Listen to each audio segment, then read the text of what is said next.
Assalamualaikum warahmatullahi wabarakatuh. Alhamdulillah, tidak pernah berhenti kita memuji Tuhan kita Allah, yang kita sangat yakin bahwasanya Dia sedang mendengar kita, melihat kita, dan mengetahui semua gerak-gerik kehidupan kita. Karena Dia maha melihat, maha mendengar, maha mengetahui, terus-menerus mengurus makhluknya, maha hidup, berdiri sendiri, dan Dia esa, tidak beranak dan tidak diperanakkan, serta tidak ada sekutu baginya dalam setiap kegiatannya. Dia juga telah menggantungkan segala kebutuhan kita untuk roda kehidupan di muka bumi ini dengan memuji namanya. Alhamdulillah. Maka ulangilah kalimat ini saudaraku dalam hidup, dalam keseharian, setiap saat, setiap kesempatan. Alhamdulillah. Kita panjatkan selanjutnya salam hormat kita sesuai dengan perintah Sang Pencipta Allah dan sebagai bentuk kepatuhan kepadanya, juga sebagai balas jasa kepada manusia terbaik, manusia yang paling sempurna jalur nasabnya, fisiknya, ilmunya, dan dengan diutusnya manusia terbaik ini seluruh risalah langit, syariat, hukum tentang halal haram, panduan hidup mana yang boleh dan tidak boleh dari Sang Pencipta tertutup. Tidak lagi Nabi dan Rasul setelahnya. Mengucapkan salam hormat kepada manusia terbaik ini adalah kemuliaan bagi orang-orang beriman, karena akan dibalas oleh Allah secara langsung 10 kali karunia atau tambahan rahmat. Maka sangat wajar kalau selalu lisan kita mengucapkan salawat dan taslim kepada Nabi besar Muhammad sallallahu alaihi wasallam. Seperti biasa teman-teman sekalian, di hari Rabu malam ini kita melanjutkan bahasan dosa-dosa besar. Dan pada Rabu yang lalu, alhamdulillah kita sudah membahas dosa besar ke-66 tentang mengebiri hamba sahaya atau memotong hidungnya atau menyiksanya secara zalim dan semena-mena. Dan pada malam ini kita akan masuk dosa besar ke-67, mencurangi timbangan dan takaran dalam jual beli. Seperti biasa, kita akan berikan dulu mukaddimah atau kronologis dari judul ini. Saudaraku seiman, Islam adalah agama yang penuh dengan kegiatan, semangat, penuh dengan prestasi. Dalam Islam tidak dikenal namanya putus asa. Dan ada bahasan kita khusus nanti, dosa besar yang ke-68, masalah merasa aman dari makar Allah, dan dosa besar 69, putus asa dari rahmat Allah. Akan lebih jauh kita jelaskan masalah tersebut. Tapi yang perlu kita titik beratkan pada malam ini teman-teman sekalian, kalau Islam sangat menyuruh kita, setiap orang di antara kita tanpa terkecuali, tanpa melihat dari suku mana, negara mana, bahkan jenis kelaminnya pun, yang penting dia muslim, sama, disuruh kejar prestasi terbaik. Kita tahu misalnya, dalam Islam kita disuruh berpenampilan yang baik. Itu prestasi. Nabi SAW paling gemar menggunakan baju dari kain katun yang lembut, yang terbuat dari negeri Yaman. Pada saat itu sangat bagus. Beliau paling gemar menyisir rambutnya dengan rapi, membubuhi minyak wangi di badannya dari leher sampai ke kakinya. Alaihissalam dari negeri Syam, serbuk yang wangi. Beliau paling gemar menyiram badan beliau dengan minyak wangi sampai banyaknya minyak wangi tersebut menetes dari rambut beliau dan jatuh ke hidung beliau. Begitu pula saking banyaknya minyak wangi yang dipakai sampai kalau para sahabat bersalaman, mereka masih bisa mencium bau wanginya sampai 3 hari. Dan saking bersihnya Nabi SAW sampai para sahabat menemukan wangi itu ada di keringat beliau.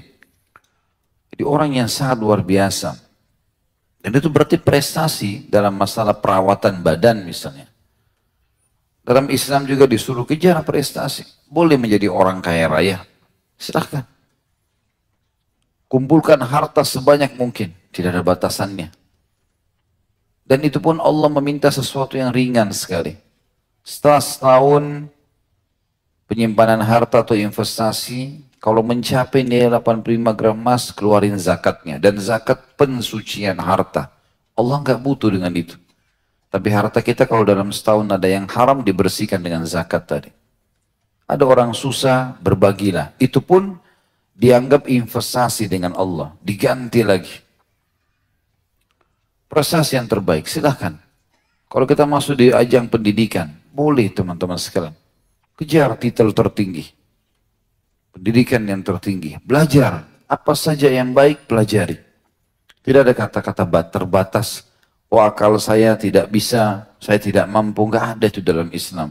Tidak ada kata-kata pesimis seperti itu. Semuanya harus optimis, semangat. Bisa, saya bisa. Kemudian juga dalam masalah rumah tangga, dalam masalah memiliki keturunan. Allah suruh kita berusaha, tamak dengan rahmatnya. Selalu saja kita disuruh melakukan yang terbaik. Dan puncaknya ibadah. Kita tahu dalam ibadah kita disuruh sempurna. Sholatnya usahakan maksimal, kejar 100% kalau perlu. Kita khusyuk sehingga dapat terima semua pahalanya. Ya. Ada namanya istilah afdal. Lebih baik, lebih sempurna dalam ibadah.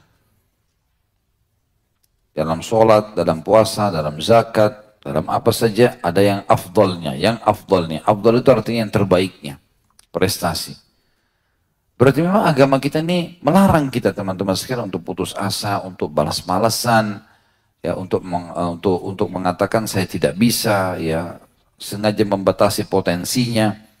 Apalagi kalau sampai bersangka buruk dengan Allah, seakan-akan Allah tidak akan ampuni, Allah tidak akan kasih, ya, Allah tidak sayang. Ini semua dilarang dalam agama Islam. Salah satu hal yang ditekankan untuk kita kejar prestasi adalah pendapatan. Dan pendapatan ini tidak ada batasnya sebagaimana saya katakan tadi teman-teman sekalian, kejar. Dan umumnya pendapatan yang paling dibuka oleh Allah agar bisa menjadi sumber penghasilan kita adalah perniagaan. Berbicara masalah perniagaan teman-teman sekalian, kita makin kerucutkan bahasan kita. Ini adalah kalau diniatkan betul-betul mencari rezeki halal, maka tentu saja kita akan dapatkan apa yang dijanjikan oleh Nabi SAW. Yang pertama, sabda beliau dalam hadis sahih, sesungguhnya at-tajir as-saduq al-amin ma'an nabiyyina was-siddiqina was-syuhada. Seorang pedagang yang jujur, yang amanah, yang profesional di bidangnya, ya, maka dia akan dibangkitkan hari kiamat bersama dengan para nabi-nabi, para syuhada, dan para orang-orang siddiq.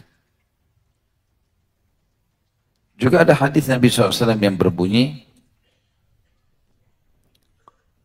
sesungguhnya Allah membuka pintu rezeki untuk hamba-hambanya, karunia tambahan, selain rezeki yang sudah mutlak mereka dapatkan, di perniagaan.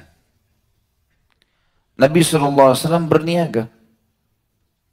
Dari umur 21 tahun, sampai beliau SAW dinobatkan menjadi Nabi. Jadi kurang lebih 19 tahun Nabi SAW berniaga.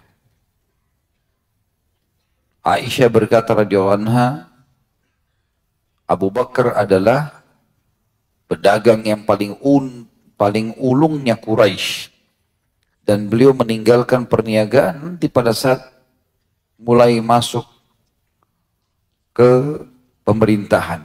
Pada saat beliau jadi khalifah, sibuk urus umat, sudah nggak bisa lagi berdagang. Nabi-nabi Allah banyak, seperti Nabi Allah Idris alaihissalam.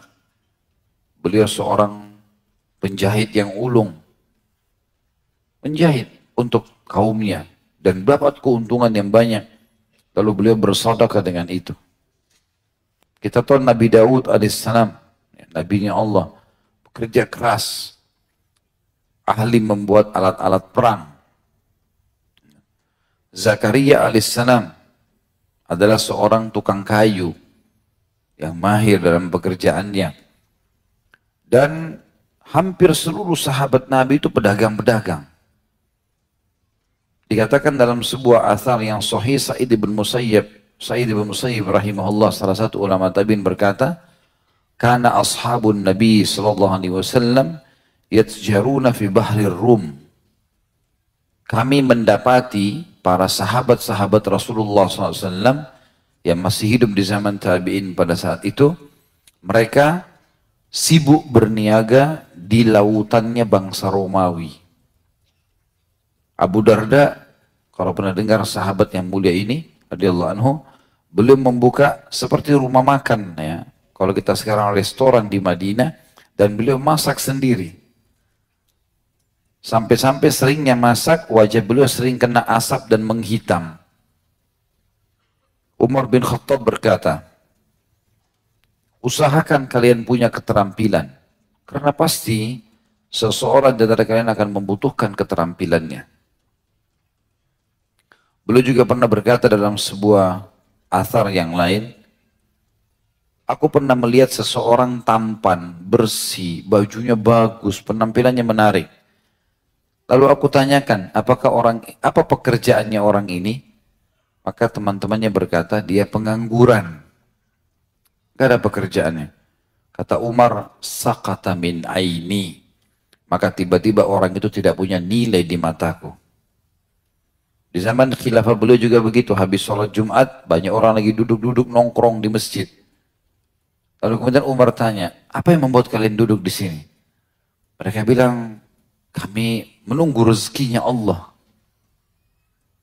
Ya kalau ada yang kasih makanan, makan. Kalau enggak ya sudah. Kata Umar sambil memarahi mereka, jangan pernah mengkhayal dan melakukan perbuatan seperti ini. Kata Umar. Jangan sampai kalian duduk-duduk seperti ini di masjid, kemudian berkata, ya Allah berikan aku rezeki, padahal dia sudah tahu, Allah tidak pernah turunkan atau jadikan hujan itu dari emas dan perak. Saya keluar, suruh bekerja. Lalu beliau juga berkata dalam statement yang lain, ketahuilah, kerja keras dan tertatih-tatih dalam mengumpulkan rezeki. Bekerja, itu jauh lebih baik daripada mengemis, mengeluh dengan orang. Juga Luqman al-Hakim, salah satu orang soleh yang disebutkan dalam Al-Quran, surah Luqman. Ya. Ini orang soleh sebelum kita, sebelum umat Muhammad SAW. Ada salah satu athar menyebutkan dia pernah menasihatkan anaknya, dia mengatakan, wahai anakku, carilah rezeki itu. Berdagang, berusaha. Cari rezeki halal. Karena tidak ada orang yang tidak melakukan itu kecuali akan tertimpa 3 hal yang berbahaya bagi dia. Yang pertama adalah riqqatu fi dinihi. Dia akan lemah di agamanya. Orang yang susah, tidak mau bekerja, pengangguran, agamanya lemah sekali. Bahkan bisa dibeli dengan beras, dengan gula. Yang kita sering dengar di Indonesia, ada orang murtad karena sembako misalnya. Karena dia tidak bekerja, dia tidak bergerak. Kalau dia punya income, nggak mungkin kan. Dia bisa beli beras sendiri. Wadha'fatu au dha'fatu fi aklihi. Atau akalnya, idenya lemah sekali. Orang yang tidak punya pendapatan, tidak mau berusaha bekerja, maka idenya habis. Dia cuma berpikir, dari mana saya makan? Enggak ada lagi ide-ide untuk mengembangkan proyek-proyek besar. Ya, dan kata beliau, atau ya, manusia akan menghinanya. 3 hal bisa terjadi karena orang itu tidak berusaha. Jadi banyak sekali dalil tentu teman-teman sekalian, diantaranya hadis Bukhari.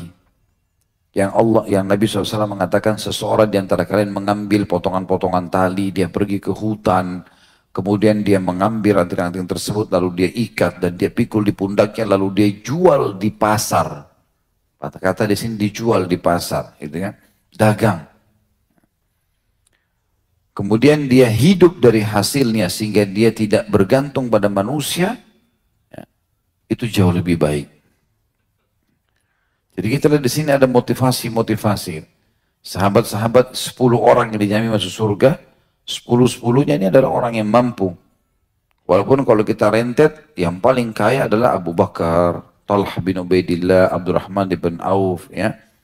Tapi semuanya punya kemampuan.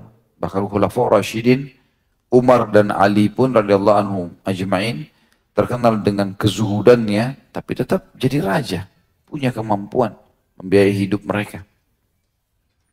Dan sekian banyak teman-teman sekalian keutamaan-keutamaan itu.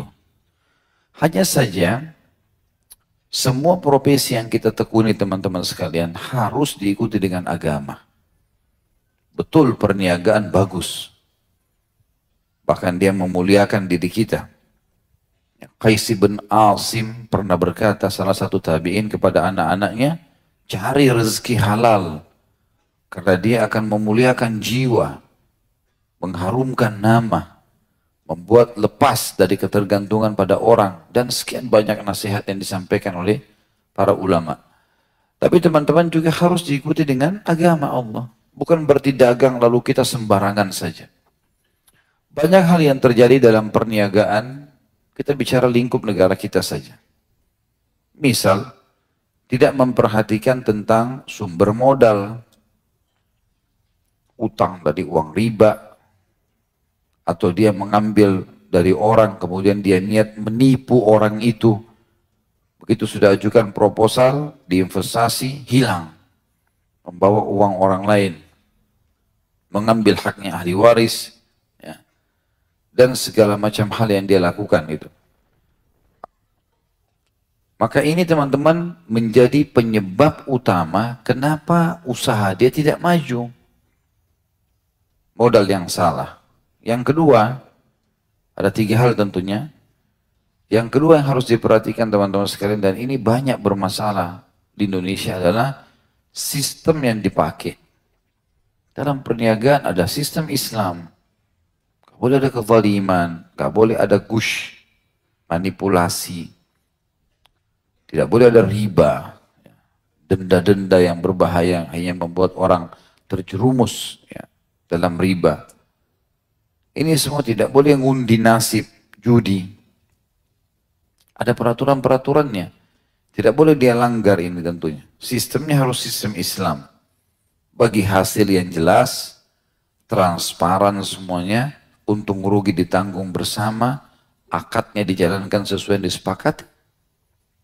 Tidak ada masalah. Yang ketiga adalah produk yang dijual. Produknya harus halal. Jadi walaupun modalnya bagus, halal, kemudian sistem yang dipakai juga bagus, gak ada masalah, gak berhubungan dengan sistem-sistem ribawi atau kezaliman atau manipulasi atau judi tadi. Tapi masalahnya di produknya. Jadi dijual produk-produk yang haram. Makanya tidak boleh. Semua ini teman-teman, tiga-tiganya kalau sudah bergabung, modalnya bagus, sistemnya bagus ya, artinya halal dan bagus, kemudian juga produknya, maka dijamin akan berhasil. Banyak orang merusak 3 hal ini, modalnya salah misalnya. Anggap modalnya juga bagus, sistem. Dalam sistem ini masuk dalamnya apa? Bagaimana dia mengatur produk itu, bagaimana dia mentransaksi jual belikan, bagaimana dia meletakkan harga, bagaimana dia memarketingkan produk-produk itu, masuk dalam sistem tadi. Nah, banyak orang dalam cara memarketingkan salah lagi. Pakai perempuan yang tidak tutup aurat misalnya, promosi-promosi iklan yang salah, yang tidak benar. Ya. Atau mungkin dia menggunakan bukan tenaga manusia, ya. Tenaga jin, pakai pelaris. Tempel kertas ini, tempel kertas itu, pergi ke orang-orang yang tidak pintar. Ya. Kemudian minta tolong dikasih kertas, ditiup-tiup kertasnya, suruh tempel, jadi masalah. Jadi haram, syirik kepada Allah Subhanahu wa ta'ala. Ini tidak boleh juga terjadi. Atau dia rusak sistemnya dengan dia curang. Dan bahasan kita pada malam ini, dosa besar 67 di poin ini. terjadi kecurangan di dalam perniagaannya. Kalau tadinya dia jujur amanah, maka nggak ada masalah. Sampai kata Nabi SAW, semoga Allah merahmati, atau Allah akan merahmati pedagang yang mudah kalau dia membeli, mudah kalau dia menjual. Kalau kita beli, sudah harganya sekian. Baik, bisa turun nggak bisa. Kita sudah tahu ada keuntungan, udah. Selesai bagi kita. Beli aja sudah. Kita sudah tahu akan jual berapa. Ada orang negosiasi tawar, sudah ada keuntungan. Bismillah, lepas saja. Maka itu dirahmati, sudah dapat keuntungan, juga dirahmati oleh Allah SWT. Ada orang tidak. Ikuti dengan bohong. Ini nggak apa-apa ya, 10.000 saja. Modalnya aja belum sampai. Padahal sudah untung 40% ya. Ya. Dagang tapi bohong, gimana caranya? Dia rusak sistemnya. Kenapa sih kalau bilang jujur, gitu kan? Tidak ada masalah. Ada seorang ibu pernah datang kepada Abu Hanifah rahimahullah, lalu dia berkata, saya cuma punya uang, kalau tidak salah itu 50 dirham, saya mau beli sutra yang bagus. Kata Abu Hanifah, ini sutra yang paling bagus, ambillah ibu. Harganya ini ratusan dirham sebenarnya. Kalau ibu itu ambil pergi. Ada seseorang tanya kepada dia. Oh, maaf, ibu itu yang bertanya malah. Sutra sebagus ini cuma 50 dirham. Dia bilang, iya ibu. Karena saya tahu, ibu itu mengatakan saya tidak ada uang lagi selain uang ini. Kata dia, ibu sudah mengatakan tidak ada uang selain itu. Saya kemarin beli 10 lembar kain sutra seperti ini. Alhamdulillah sudah laku 9. Dan saya sudah dapat keuntungan di situ. Ini tinggal satu produk, karena Anda seorang muslimah dan butuh produk tidak punya uang kecuali saya jual dengan modalnya. Modal saya 50 dirham, silakan diambil. Jadi jujur apa adanya, gitu kan. Subhanallah, kadang-kadang kita kalau dagang kita itu dengan bohong teman-teman sekalian, pastikan susah laku. Kita mau jual mobil, pernah tabrakan enggak? Enggak pernah tabrakan. Padahal sudah 7 kali tabrakan ini. Ada masalah nggak mobilnya sedang dipakai? Nggak pernah masalah, bagus. Terus kenapa mau dijual kalau bagus? Ya? Iya, pernah tabrakan ini. Saya pernah jalan tabrakan, saya masukin bengkel di bagian depan, sebelah kanan. Lihat aja, periksa. Nggak masalah, jujur. Akan laku kok itu. Gitu kan? Ada hadis lain juga menjelaskan itu. Kalau seandainya pembeli dan penjual, dua-duanya transparansi dan jujur, dia transparan, iya, memang, iya, begini. Gak ada yang direkayasa. Pembeli dan penjual. Maka Allah memberkahi transaksi keduanya. Artinya, yang mau jual dapat uang, yang membeli diberkahi produk yang dia beli. Keberkahan artinya akan bisa dipakai sama dia lama. Gitu. Berkah itu. Jadi harusnya difahami teman-teman sekalian. Salah satu substansial kecurangan yang sering terjadi adalah curang di timbangan. Di takaran, ya. Dan kita perlu tahu teman-teman sekalian, ada umat-umat sebelum kita yang dibinasakan oleh Allah. Kalau yang dinukil dalam Al-Quran, tentu masih banyak yang mungkin tidak dinukil dalam Al-Quran, karena Allah memang mengatakan, baik ada di antara nabi-nabi sudah kami ceritakan kepada Muhammad, dan masih banyak yang belum kami ceritakan. Dari 124.000 nabi, diantaranya 313 rasul, yang kita wajib imani 25 nabi dan rasul. Dari 124.000, cuma 25 orang yang disebutkan. Masih banyak yang kita tidak tahu ceritanya nih. Gitu kan? Tapi salah satu yang disebutkan tentang kisah kaumnya Nabi Saleh, kaum Thamud. Tahu apa sebabnya teman-teman sekalian mereka dibinasakan? Yang paling menonjol, curang di timbangan. Curang di timbangan. Mungkin teman-teman tahu kalau sudah umum misalnya orang beli buah-buahan curang di timbangan gitu kan. Alhamdulillah sekarang sudah ada yang digital, mungkin jauh lebih baik. Kalau yang dulu masih manual, sering ditaruh magnet ya, supaya bisa menarik ya.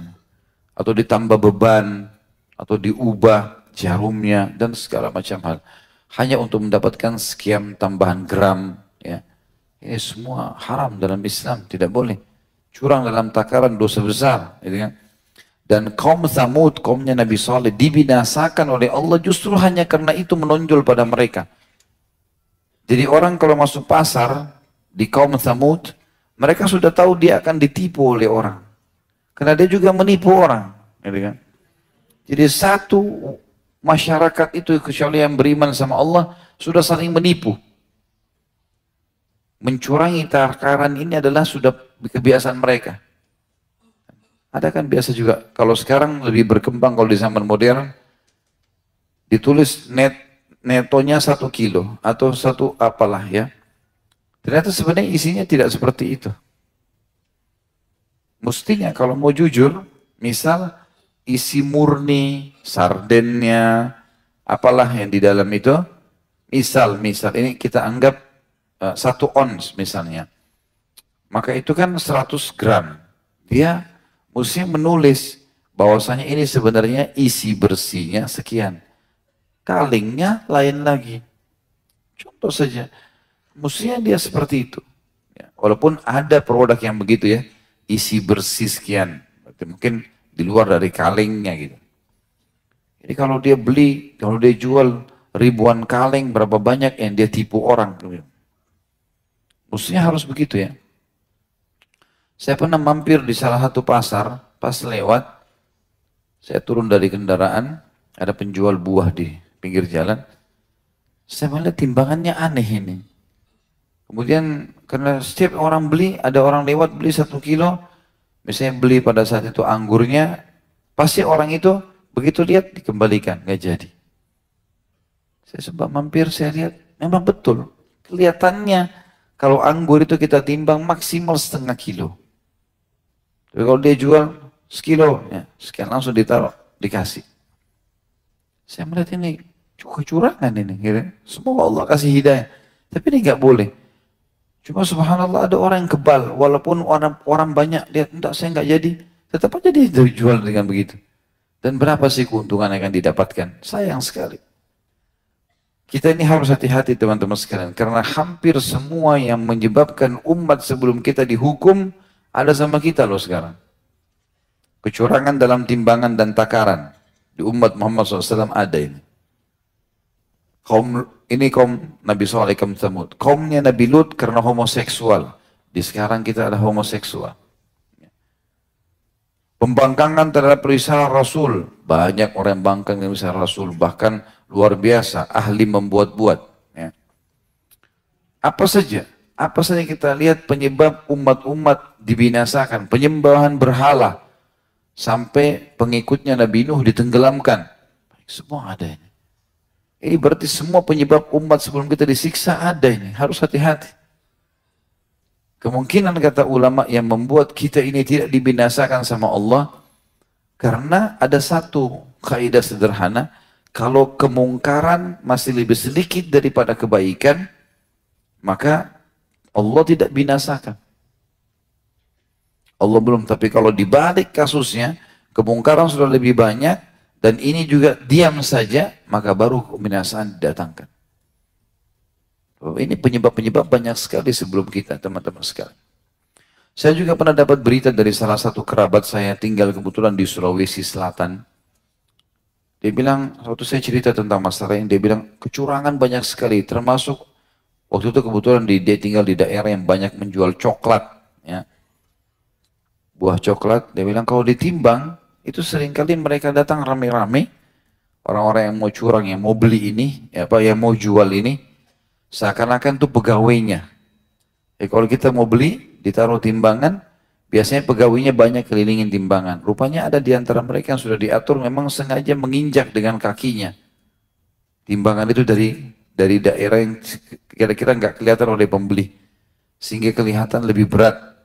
Sekian kilo, misalnya satu karung isinya 20 kilo. Masih baru 18 bisa jadi 20 kilo gara-gara diinjak sama di kakinya. Jadi itu sudah hal yang biasa. Untuk apa teman-teman? Untuk dapat 2 kilo, nilai 2 kilo.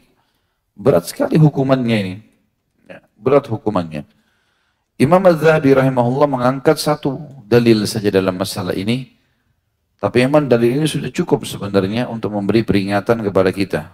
Jangan pernah curang teman-teman sekalian. Dan usahakan adil, ya, jujur. Bahkan kalau kita beli produk, masuk ke toko, kemudian ternyata dia memberikan produk 2 biji, kita cuma beli 1, kembali. Kembalikan barang itu. Itu Allah akan melapangkan dada kita luar biasa. Ini nanti saya akan ceritakan, ada pengalaman saya pribadi dalam masalah itu, saya bacakan dulu ayatnya. Diceritakan atau disampaikan oleh Allah dalam surah Al-Mutaffifin ayat 1 sampai ayat 6. A'udzubillahi minasyaitonirrajim.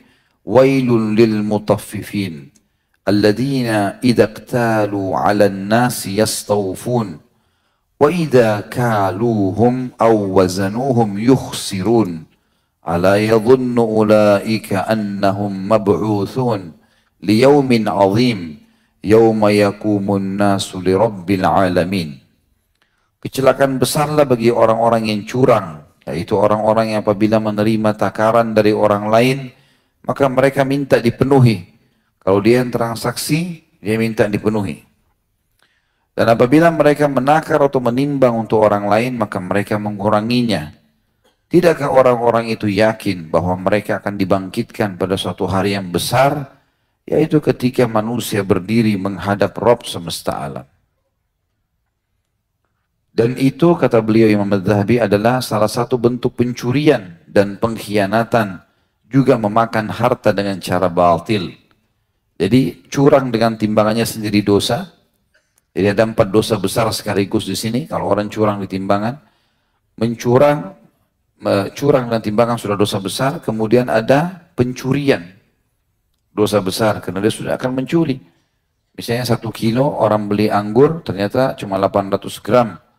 Maka 200 gramnya itu dia seperti mencuri.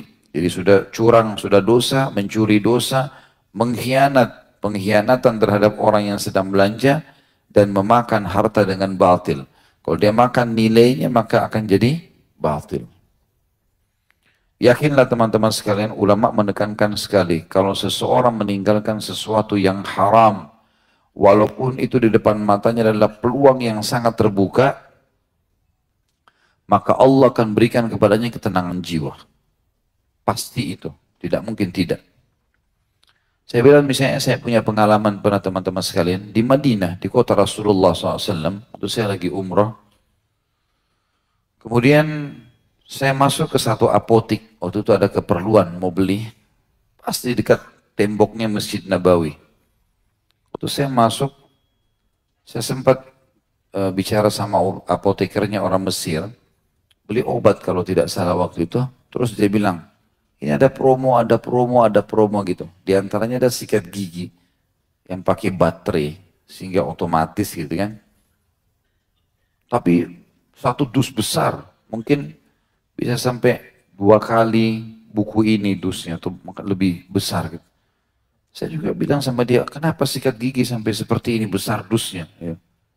Dia bilang ini ada pengganti sikatnya begini, begitu, segala macam dirincikan. Ini akan menghilangkan karang gigi, banyak promosinya. Terus saya bilang berapa harganya? Harganya kalau tidak salah, saya lupa ya, antara 400 atau 500 real satu begitu. Kok mahal sekali ini? 1,5 juta uang kita kan. Terus dia bilang, ini memang begini harganya, hampir seluruhnya standar harganya. Merek terkenal memang. Tapi akan memberikan manfaat begini, begini, begini. Dan saya sudah pakai sekian tahun. Baiklah saya bilang. Saya beli aja buat saya 1. Saya ambil, gitu kan. Begitu dia hitung, lihat di komputernya, ternyata di situ ditulis diskon 70%. Tadinya nggak ada diskon, saya mau beli biasa saja. Jadi harga hampir 500 real itu turun, cuma 30% dibayar. Ya kurang lebih mungkin harganya sisa 100 realan sekian. Terus dia bilang sama saya, ini diskon ini. Bagus sekali, beruntung nasibmu. Saya bilang sama dia, sudahlah, saya beli saja nggak apa-apa.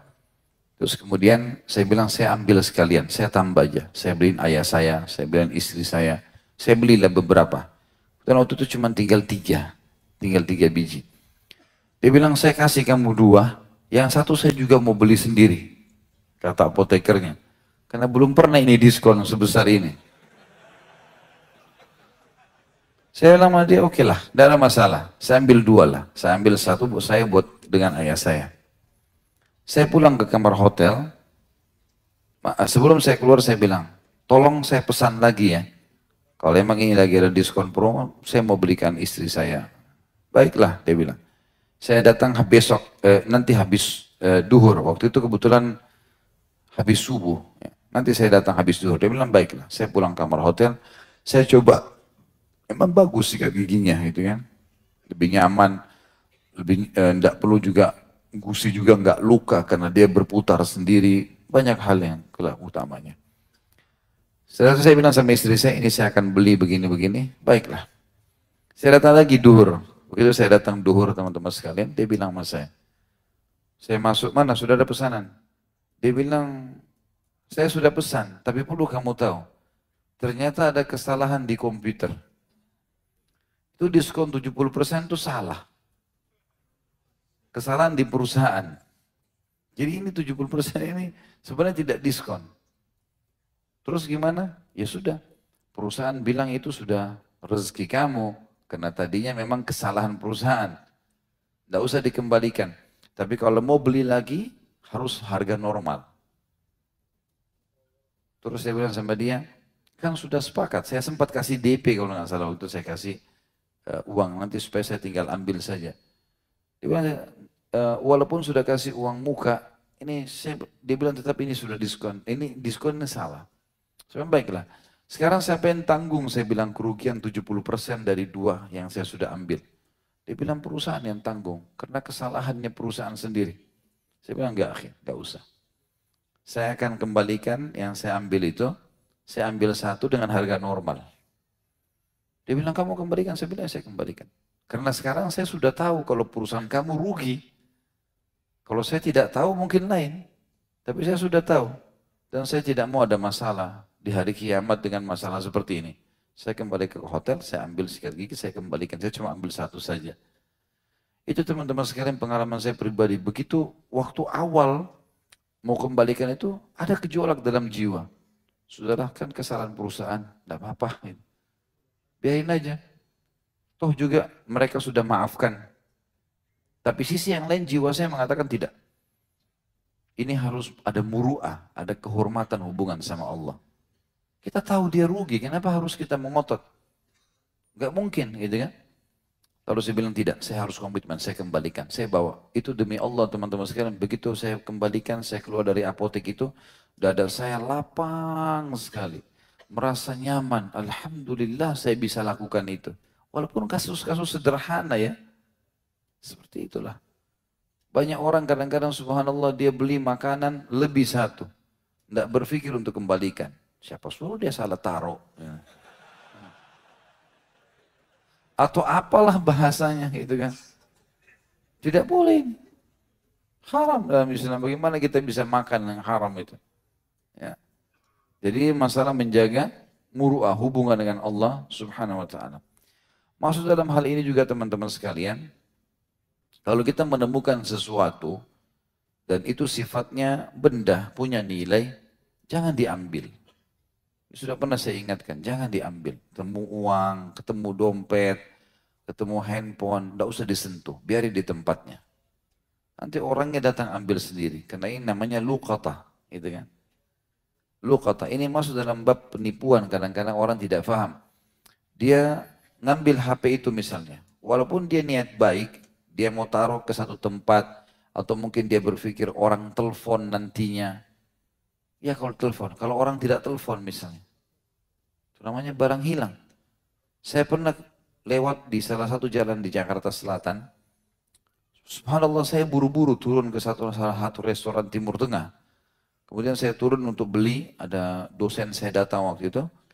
Begitu saya naik ke mobil, rupanya HP itu jatuh. Saya jalan. Pas saya mau pastikan sama syekh ini pesanannya, saya cari handphone saya nggak ada. Saya minta tolong sama akh yang bawa mobilnya, coba kembali lagi. Ada anak muda situ lewat, saya tanya, ada handphone jatuh nggak? Oh tadi ada jatuh pak, tapi ada motor lewat, diambil sudah jalan. Oh ya sudahlah, saya pikir mungkin sudah selesai. Tapi sebenarnya coba lihat teman-teman, saya kembali dalam hitungan 5 menit.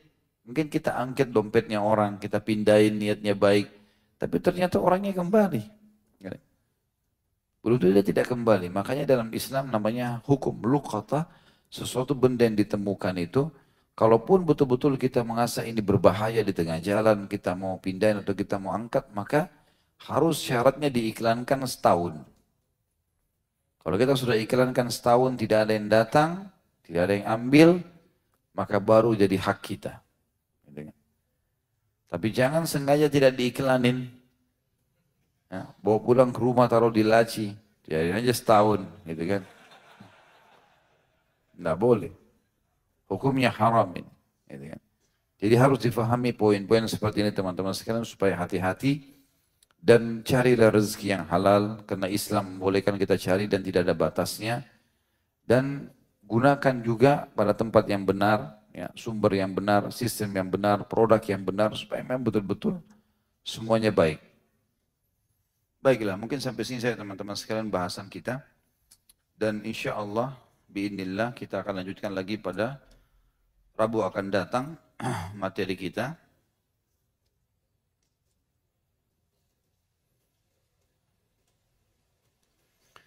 Dan semoga saja Allah SWT memberkahi majelis kita dan menjadikan majelis kita ini sebagai majelis yang diridhai olehnya dan dijadikan sebagai tambahan amal kita pada hari kiamat. Semoga seluruh amal tidak terkecuali yang pernah kita kerjakan sampai menjelang ajal datang nanti semuanya diterima dengan kemahamurahannya. Semoga seluruh dosa tidak terkecuali yang pernah kita kerjakan sampai menjelang ajal datang nanti semuanya diganti dengan kemahamuran Allah menjadi pahala. Semoga semua yang sakit disembuhkan penyakitnya, yang tidak utang dilunasi utangnya, yang belum berumah tangga dimudahkan mendapatkan pasangan yang baik, yang belum memiliki keturunan dimudahkan mendapatkan keturunan yang baik, dan juga semoga saja Indonesia menjadi negara yang tentram, aman, damai, semua umat Islam berbawa naungan ukhuwah Islamiyah, dan diangkat perselisihan di antara mereka, juga semoga saja ibadah mereka semuanya berlandaskan Al-Quran dan Sunnah, dan semoga yang belum dapat hidayah dari kaum non-muslim mendapatkan hidayah Islam yang masih fasik kembali kepada iman. Dan juga semoga saja seluruh wilayah Indonesia diberikan pemimpin muslim yang adil yang kembali kepada Al-Quran dan Sunnah. Dan semoga Indonesia menjadi contoh bagi negara yang lain. Tidak akan pernah lupa lisan kita mengucapkan doa untuk saudara kita di Palestina, di Syria, di Yaman, di Irak, di Myanmar, di Ahsa, di mana pun mereka berada sedang tertindas. Semoga Allah ikhlaskan niat mereka, terima para syuhada mereka, mulakan Islam di tangan mereka dan tangan kita semua, dan semoga Allah partisipasikan kita bersama mereka di pahala, baik dengan doa, dengan harta juga dengan jiwa kita. Dan semoga Allah dengan kemahamurahnya menyatukan kita semua di surga firdausnya tanpa hisab. Semoga kita dari majelis ilmu yang mulia ini. Kalau ada benar dari Allah, kalau ada salah dari saya mohon dimaafkan. Subhanakallahumma bihamdika, asyhadu an la ilaha illa anta astaghfiruka wa atubu ilaik. Wassalamualaikum warahmatullahi wabarakatuh.